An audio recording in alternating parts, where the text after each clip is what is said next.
everyone, thank you so much for tuning in. In this week's video, we'll be making a wooden house number that has a plant box at the bottom. This is an easy project. You can make as many as you want. You can make one for yourself, one for your friends, one for your family, or you can even start a business if you want. So it depends on what you want to do with it. So get ready to build. Here's the list of the materials and the tools that I use for this build. And remember to buy your house number stencils.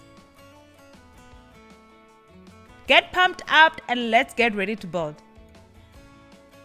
This build is so easy, it only requires 5 different wood cuts. I'm going to put a link on the description box of all the wood cuts that I've used.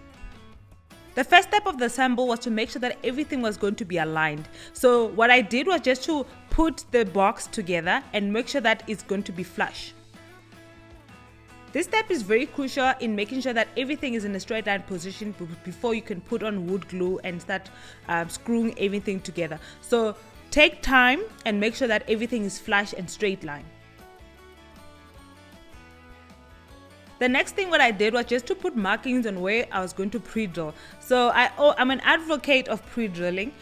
Please make sure that you pre-drill your wood, especially when you're working with pine. It normally cracks and splits when you're drilling if you don't pre-drill. So please do make sure that you pre-drill your wood cut before you start screwing everything together. Make sure you pre-drill all the corners throughout the box.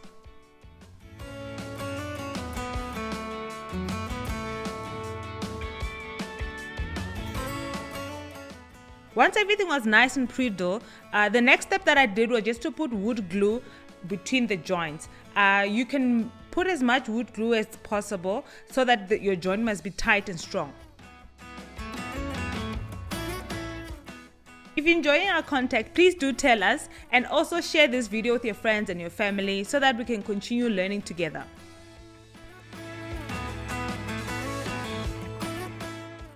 After I was done applying the glue, I took my wood clamps and just clamped both corners and make sure that they're tight and secure. If you don't have clamps, I'm going to show you in the next video next week on how you can work around if you don't have clamps. So you don't have to stop working if you don't have clamps. So there's always an easy way around every single thing when you're DIYing. Remember that. Basically what clamps are is just your extra set of hands. They're very handy. If you have an opportunity to get them, please do get them. The next step that I did was just to put everything together using my 20mm screws. Because I've pre-drilled my wood, so it was very quick and easy.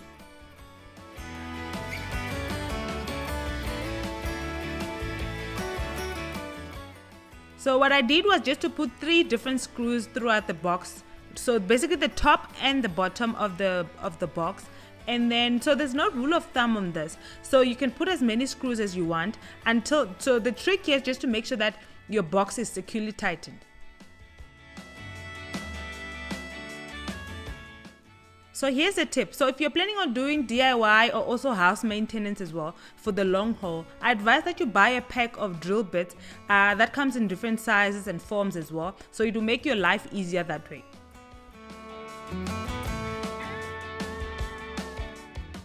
Once I was happy with the whole structure and the strength of the box, I started sanding down the whole box and the structure using a hand sander. So this is very convenient. I didn't want to use a big sander because this is a very small project.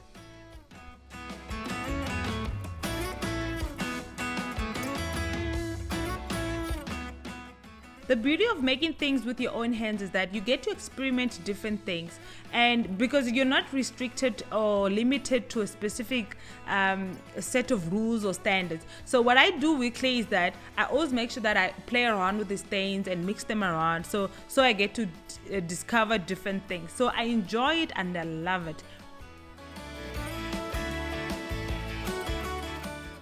The combination of the stains that I used this week was a mahogany stain and also a black stain. This combination came out so beautiful. I just gave it a rough touch-up, a rough application because I didn't want a perfect finish. I wanted something crazy, something a bit rustic.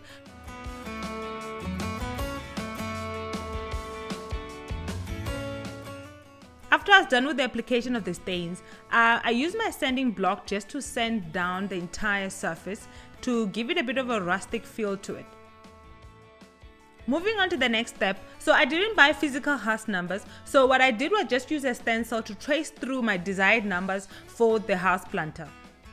So when you're using the stencil, just make sure that you clamp it down to make sure that it doesn't move.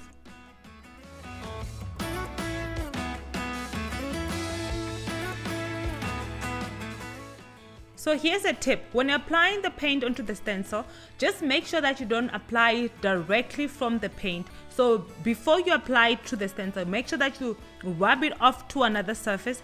Then when the brush is a bit semi-dry, then you are able to rub it onto the stencil, because if you don't do that, your stencil marking is going to smudge. So if you're planning on selling this wooden house numbers, so using the stencil will be very cost effective and it will be very good for your business as well. I love how this project turned out. It's beautiful and it's also easy at the same time. Thank you so much for tuning in. Once you try this project, please share your pictures with me on all the different platforms, and also let's have a chat. Tell me how you've made your modifications and how it turned out. Thank you so much, guys, and also remember to share my videos with your friends and your family, and also subscribe to our channel. Thank you. Until next time, cheers, bye.